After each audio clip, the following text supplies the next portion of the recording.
All right. Well, thank you, Senator Leach, for taking the time to join us. It's not every day we get to talk to an elected official here in a isolated high school classroom behind the chain link fence. Well, I'm honored to be there. Well, who are you and what are you doing in office? We'll start with the basics. I am a state senator. I represent parts of Montgomery and Delaware County. All state senators in Pennsylvania represent about 260,000 people. I have 11 municipalities, and I go to Harrisburg to try to make Pennsylvania a better place, which is a challenge. So we hear politicians say stuff like that all the time. I'm going to put you on the hot seat. How are you any different? Why'd you get into this racket in the first place? You went to law school, and I went to law school for one day and left. True story. Really? Yeah. What made it stick? What was the idealism that carried you through all the madness? Well, first I went for the second day, and it was much better. So, But no, I went to law school. I always knew I wanted to get involved in government, politics in some way. But I went to law school because A, I thought it would be good training, and B, I thought I need someone to write me a check until someone's willing to write me one to be in politics. So I was a lawyer for a number of years. I had just moved to Montgomery County. I just got married and moved here. And when a state representative seat unexpectedly opened up, a long story, but I was basically a carpetbagger. I had just moved recently into the neighborhood. It was a special election to fill the seat, so there's no primary. You don't announce you're running. You just, you have to be picked by the party. And so there was an interview process. They interviewed about 8 or 9 people, and I went to the interview. I never thought they would pick me because, again, I was new. I thought there must be someone whose turn it was, but they did. And long story short, eventually I won the seat in the House, served for 6 years, and then was elected to the Senate in 2008. When you ask me what makes me different, excuse me, I have a cold. That's not what makes me different, though. What makes me different is the fact that a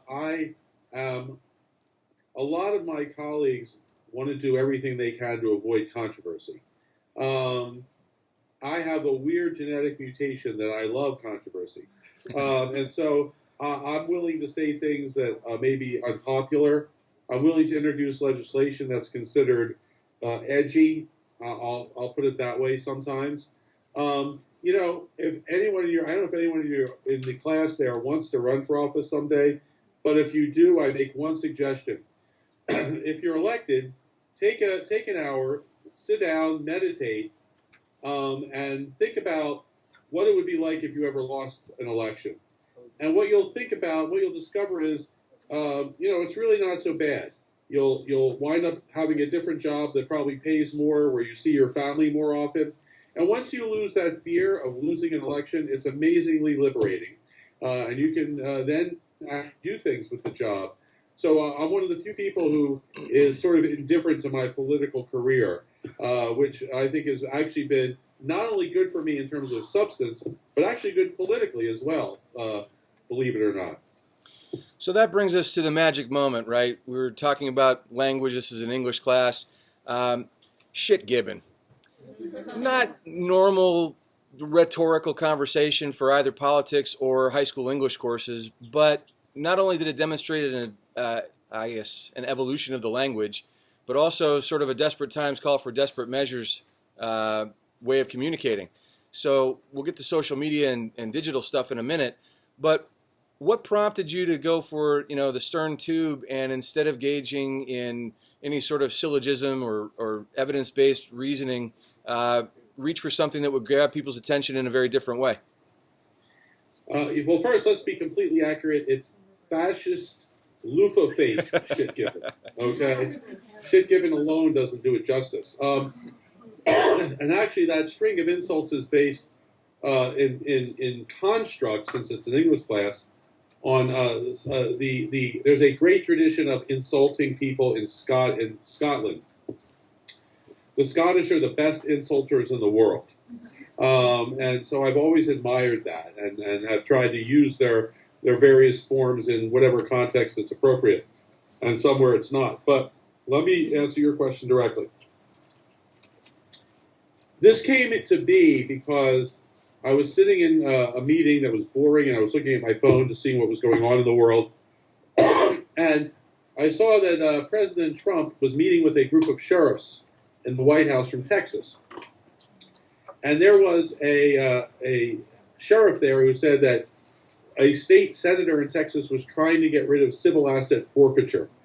Now, civil asset forfeiture is a horrible thing. It's something I am trying to get rid of. It's the police and the district attorney can just take your stuff. They can say, we think it's because it's either the instrumentality of a crime or a derivative of a crime, and we're going to take it. They don't have to prove anything. They don't have to charge you with anything. They don't have to convict you of anything. They don't have to even allege anything specific. They just say, we think that this is criminal related, and we're going to take this. Thank you. It's gone. Now, at that point, you can file a petition to get the stuff back. But first of all, you have to know how to file a petition and prove a case in court, which means you're going to need a lawyer. And, you know, if the cops take your $5,000 in cash or your $7,000 car, and you go to a lawyer and he's like, well, I'm going to need $10,000 up front to try to get it back for you, it's not really even worth it to try to fight. And a lot of things are like that. Most of the stuff that's actually fought for is real estate. They can take your real estate. Let me give you an example. There was a case where a teenager was caught selling pot out of the back door of his grandmother's house. His grandmother was an 80-year-old woman, didn't know anything about this, you know, and they took her house from her, kicked her out, said, we own this now, after she'd been paying on it her whole life. That's the sort of thing. It's just terrible. Plus, the money that they take goes directly to the district attorney's office. And so there's a huge conflict of interest there. So anyway, I'm trying to get rid of civil asset forfeiture, or at least change it dramatically. So is the senator in Texas. A lot of states are doing that. Donald Trump said, well, tell me to the sheriff, oh, yeah, that's awful. Tell me his name and we'll destroy his career. And I got very angry because this was a senator, which I am, introducing a bill that I'm introducing, doing the same thing I'm doing, and he's threatening to destroy their career. And then it was sort of overlaid on top of the global anger I feel towards this man who is a bully, who is intimidates, threatens, belittles, and delegitimizes everyone who stands in his way. I was just tired of it. I'm tired. I'm like, we're tired of being bullied. I'm tired of being threatened. And I needed to express that. Now I had 140 characters to do that, and so I thought carefully about it. But interestingly, while the insult part of it I felt was appropriate because, first of all, we all know he calls people all kinds of things, and just so you know, a loofah-faced shit gibbon isn't actually a thing. It's just it sounds goofy, but there's no such actual thing as that. When Donald Trump makes fun of a handicapped person, they're actually handicapped. When he fat shames a Miss Universe contestant, they've actually gained a little weight. I mean, he actually goes after people at their most vulnerable. I didn't do anything like that. It was just a funny-sounding series of words. But I think the first part of the tweet is what really resonated. It really made it catch on around the country the way it did, which was, I said, why, at Donald Trump, I'm for civil asset forfeiture reform too. Why don't you try to destroy my career, you fascist loofah-faced shit gibbon? Because we have to stand. Everyone learns. Everyone in your classroom has learned in second grade that when you are dealing with a bully, you have to confront them head on, and you have to talk to them in language they understand. And if I had tweeted, now, Mr. Trump, I don't really think it's appropriate that you're trying to threaten to destroy people's careers and other things. Perhaps you could be a little more thoughtful and circumspect. I don't think anyone would have cared. I don't think anyone, it would have disappeared into the ether. I think people are hungry for someone to fight back, especially an elected official, because we're so usually scared of our own shadows that, that's the part of it that really, I think, resonated with people. I think it's important that we stand up. I mean, just this weekend, Donald Trump said that the free press, which is the only thing in many ways that stands between us and a dictatorship, is an enemy of the people. No other president has said that. Other leaders have said that in other countries, mostly dictators, or mostly people trying to become dictators. It is a horrific statement, horrifically scary, and that was after my shit-given statement. And so this is a guy who is going, in my view, he taught when a judge rules against him, it's a so-called judge. He delegitimizes every check on his power. And just because I know you guys are young, except for you, Dave,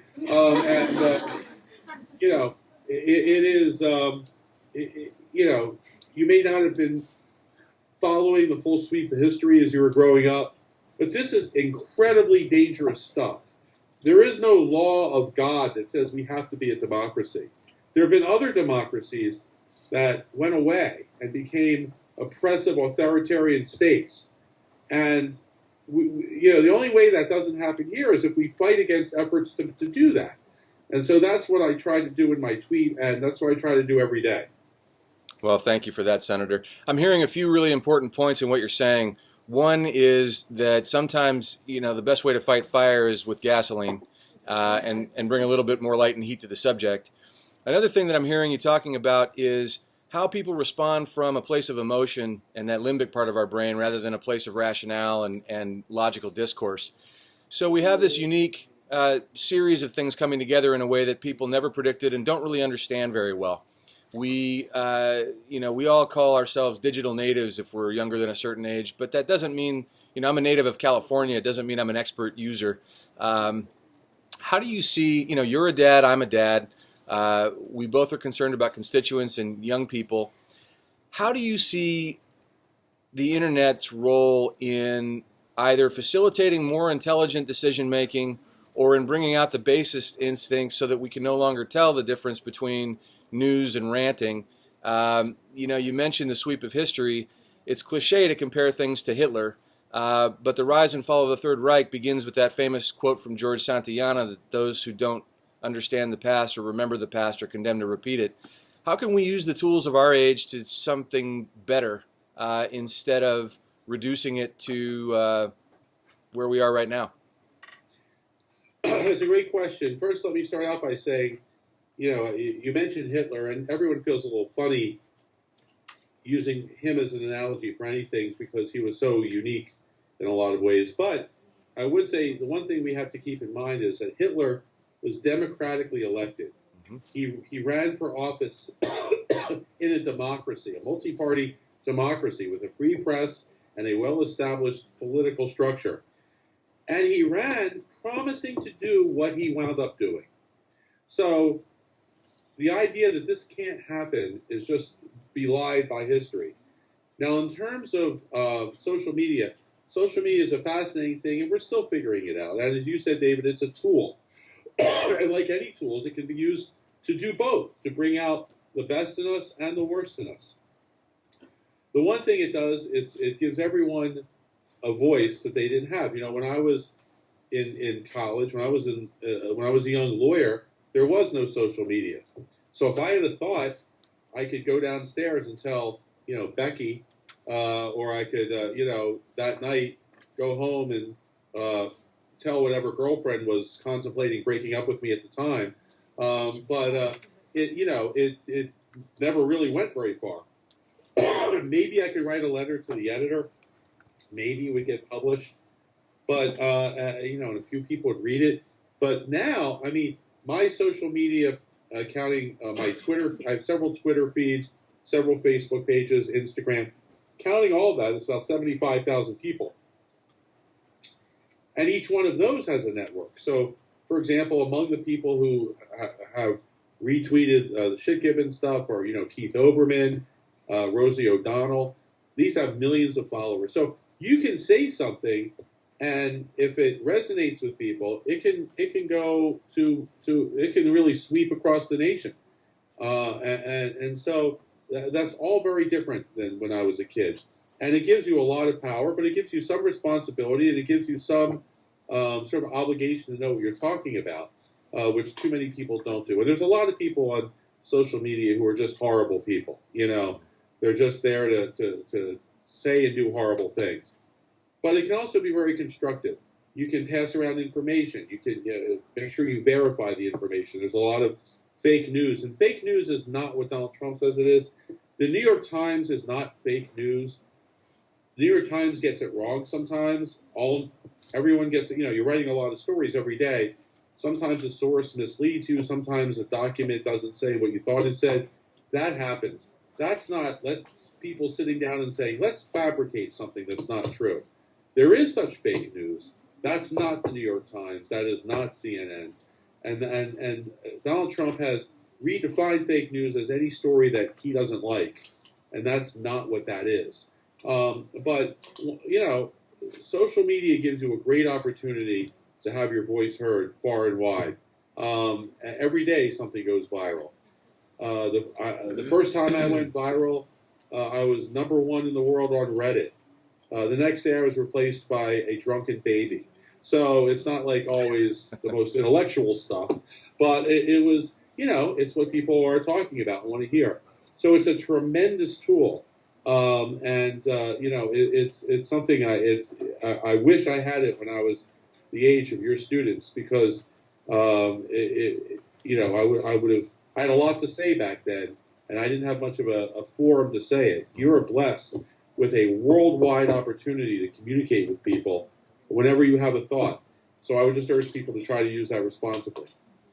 So one of the things that you and I had when we were in high school that our students don't today if they're on social media is the ability to be one person with their boyfriend and girlfriend, one person in the basketball locker room, one person at the dinner table with the parents. And now really what we have is kind of digitally mediated integrity. And those words stay with us for a long time, because even if we delete the account, somebody will have scraped it or screenshot it. I used to write for the Los Angeles Times, and I taught First Amendment law when I was in grad school at UCLA. You mentioned that the free press is not the enemy of the people, and not only that, if you subscribe to the idea that America is the only country founded on an idea, the First Amendment would be that idea. Where do you see the future of investigative journalism? Is it citizen journalism and a bunch of aggregated blogs? Is it restoring the need and the public concern around institutions like the New York Times? We seem to be able to distinguish in our guts from what we like, but we don't really seem to be able to distinguish as a people credible information sources from some guy in his basement. How do you see the future of that? Yeah, no, well, it's like everything else. There's good news and bad news in terms of investigative journalism and journalists holding the politicians' feet to the fire and discovering the truth. The bad news is, of course, that we're going through a disruptive period in the history of the media. I was just and I recommend anyone who goes to Washington, has David left, if I offended him? Okay. Now I'm going to start writing them notes in class. I just was getting offline to get paper. No, that's fine. I was just in Washington this week, and if anyone's there, I urge them to get. One of the things I urge you to go see is the museum. It's the Museum of News. It's a fascinating, amazing place that is not at all boring. You would love it. And one of the things they have is the history of the news. And they start with the very first news pamphlets from 1455 and work forward to show you the history of the news over time. And as technology and social arrangements change, the way of delivering news changes. And we're going through that now.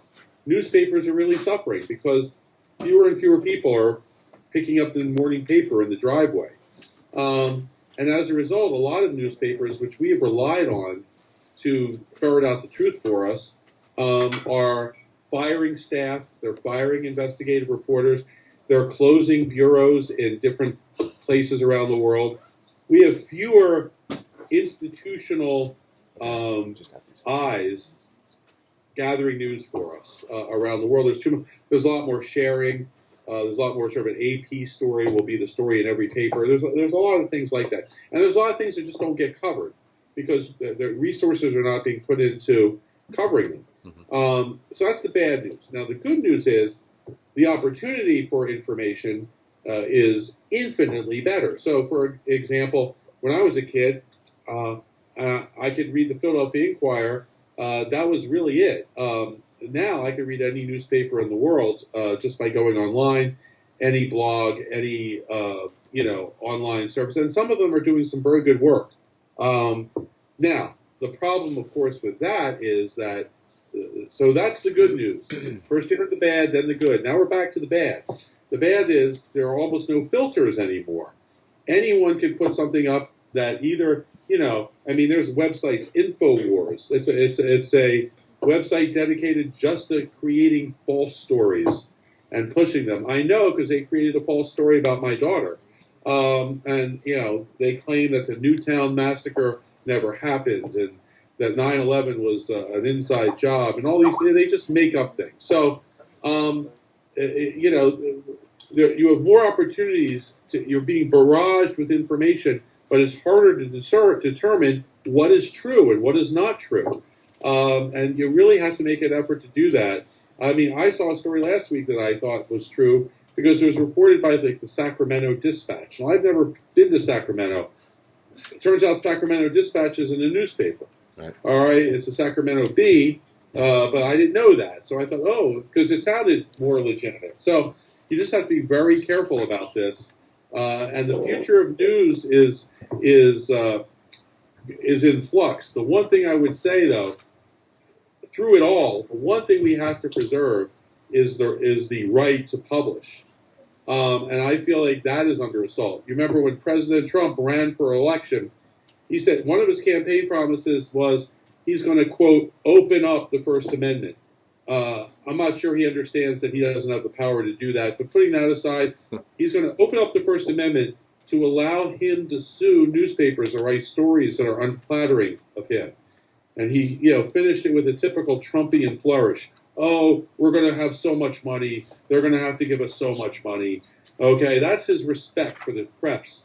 Of course, the next day he said, no one respects the press more than I do. And I was like, wow, that's amazing. Just like no one's more. No, yes. Day before yesterday, we learned no one's less anti-Semitic than he is. Yeah. Elie Wiesel was a close second, but Trump was number one. So anyway, this is a guy who wants to literally make it so you can sue, so the government can punish newspapers that print unflattering stories. We had that once before in American history. It was called the Alien and Sedition Act, and it was where President Adams put supporters of Thomas Jefferson in jail for criticizing him. We can't go back to a place like that, but there are people who want to. So your job is to fight that and be vigilant against that every day.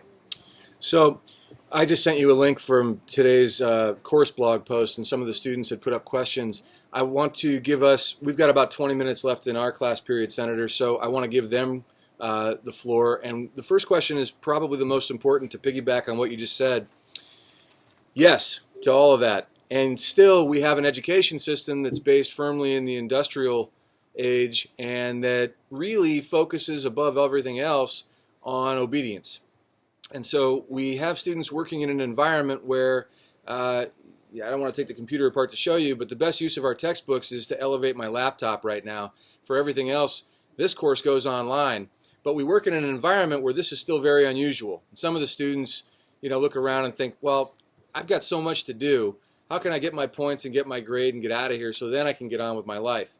But in the meantime, their curiosity, their passion, their willingness to question authority, that all atrophies. So what do you see as the future of education in this country, and how can we grow the next generation in such a way that they don't have to go through a rehabilitation and recovery process just to heal from school before they get on with their lives? That's a great question, too. And, again, I hate to sound like a broken record, but there's good news and bad news. One of the things that has happened that I think is a bad development in education in modern times is this concept of high-stakes testing, which has gotten increased resonance among some parts of the education community, where, you, in its most extreme form, you can't go to the next grade or you can't graduate unless you pass these tests in these 5 subjects. Now, not only does the student have, therefore, the incentive to pass those tests above everything else, but the school who doesn't want to look like a failure, doesn't want to have low graduation rates or low promotion rates, they have an incentive. The teachers, under No Child Left Behind, have an incentive to make sure as many kids pass those high-stakes tests as possible.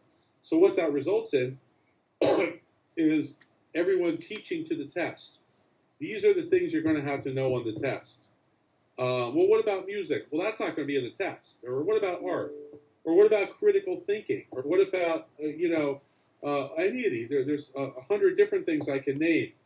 Look, you're going to get algebra on the test. You're going to learn algebra, and you're going to learn it in a way that makes you pass the test. That is a bad idea. The other thing that worries me is, we have a new education secretary who I've been involved with for a long time because I'm on the education committee and we're dealing with education issues. And her view is exactly the opposite of mine. I think we should be educating well-rounded people who understand how to critically think, who understand how to challenge authority. Someone said, it's been attributed to different people, but education is not about just teaching X number of facts, or put more eloquently the way they put it, education is not about filling a pail, but lighting a fire. Education is about exposing people to things, to teach them to think, and to get them to love learning. Not so they can name, the 57 capitals of African countries. I mean, I guess that's interesting in some way, but that's really not going to help you that much in life. But understanding how to hear a statistic with a critical ear, that is going to help you a lot more in life. So there are movements, particularly by Betsy DeVos and people like her, away from that sort of teaching. They don't want critical thinking. What they want is, as David said, was obedience. You're going to learn a few things. According to Betsy, they'll coincide with her religious beliefs, and that's what your schooling is. And, in this most extreme form around the world, we see that. There are some people in Pakistan, I saw a story recently, their entire education is learning the Quran word for word.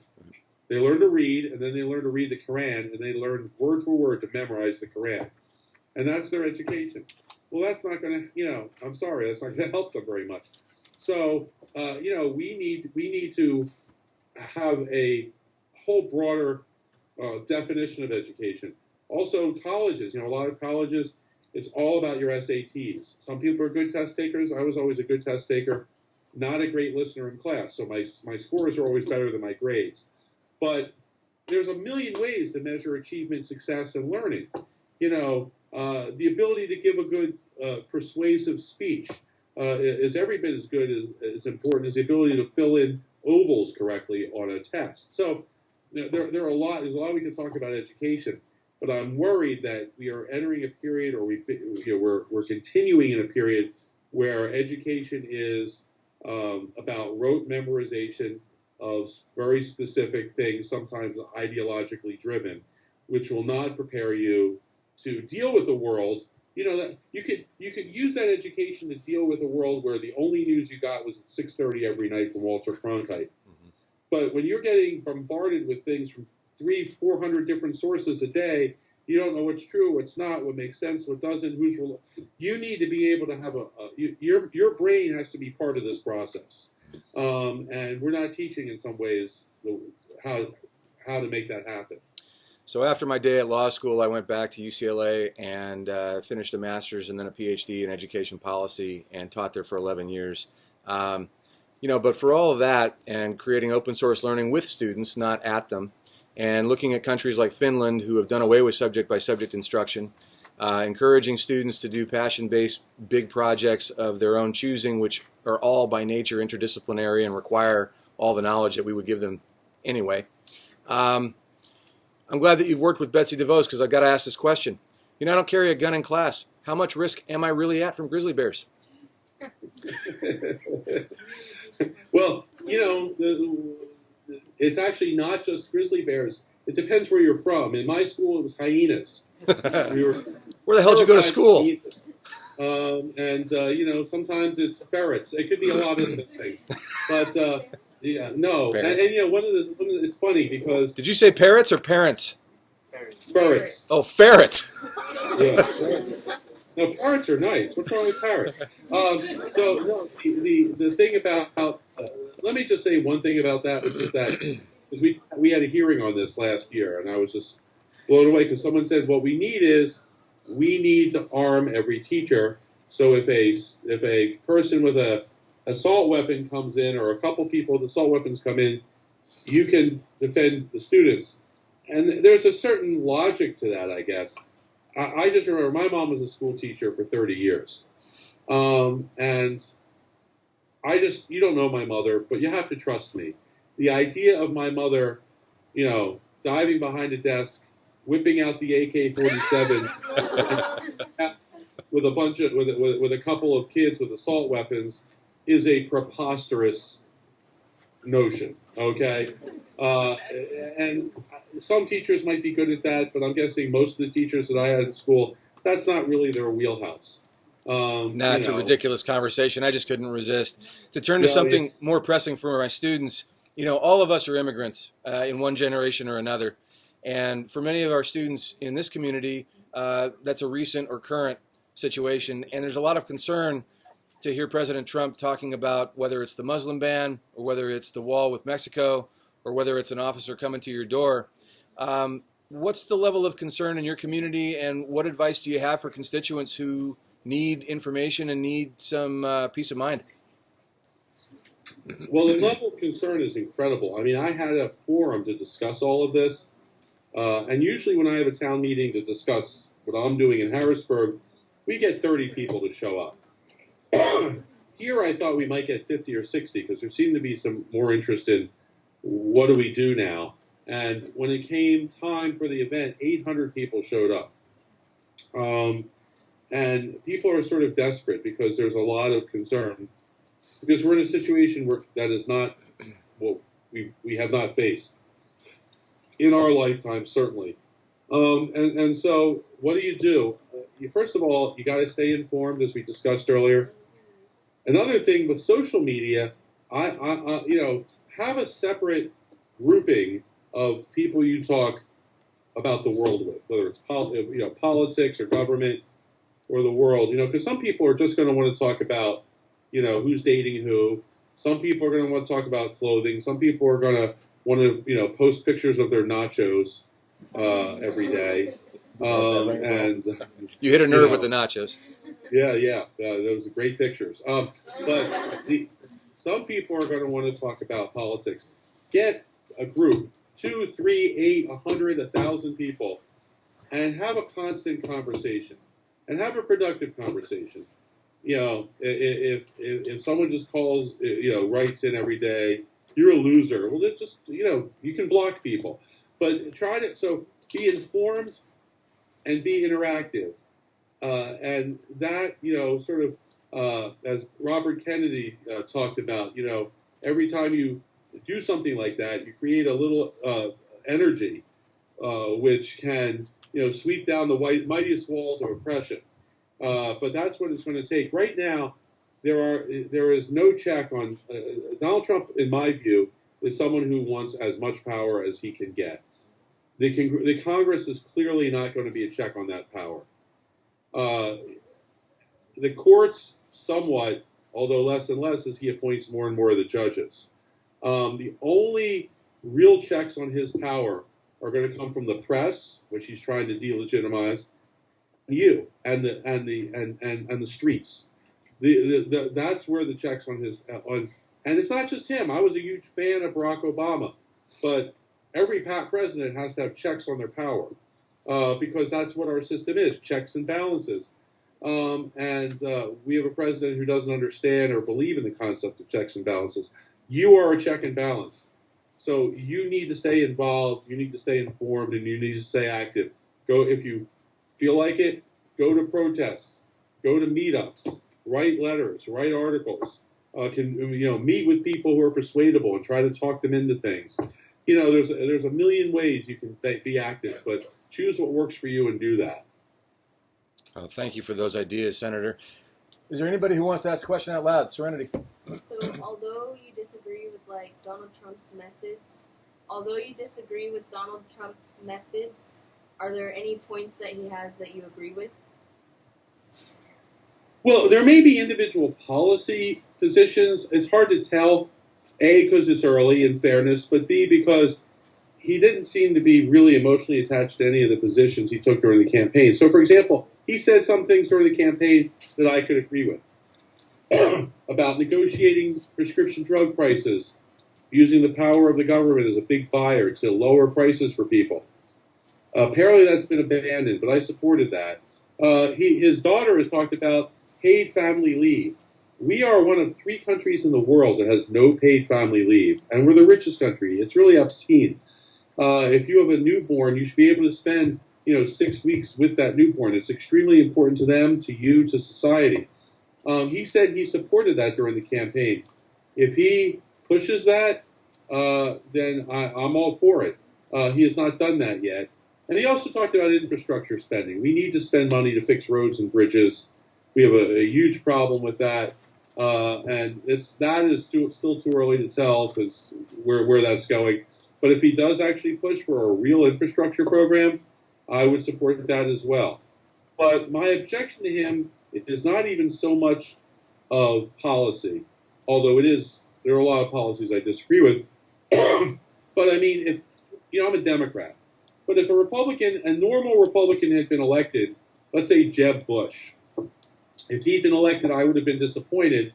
And I would disagree with a lot of the policies he was pushing, agree with some, but probably disagree with most of them.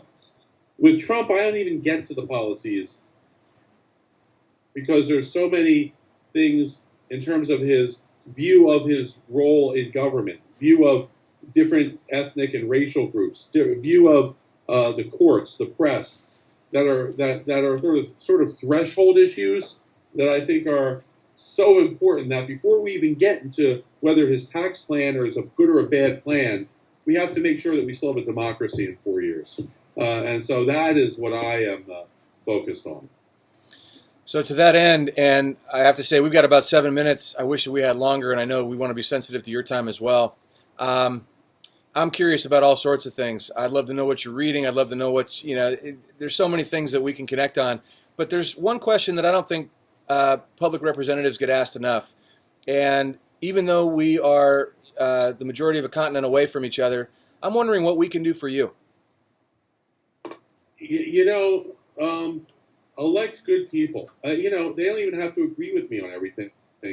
Just elect smart, thoughtful people. I mean, and really scrutinize what people say. I mean, one of the things that struck me is when Trump ran, he would go to a town and he would say, he'd go to a town of like a rural area that was poor.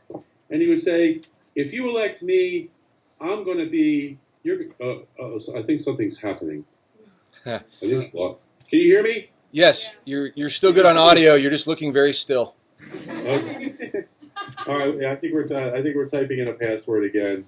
But anyway, if you can hear me, Trump used to go to these poor towns and say, if you elect me, you're going to be so rich. You're going to be so rich, you're going to say, Donald, enough. I'm rich. I'm tired of being rich.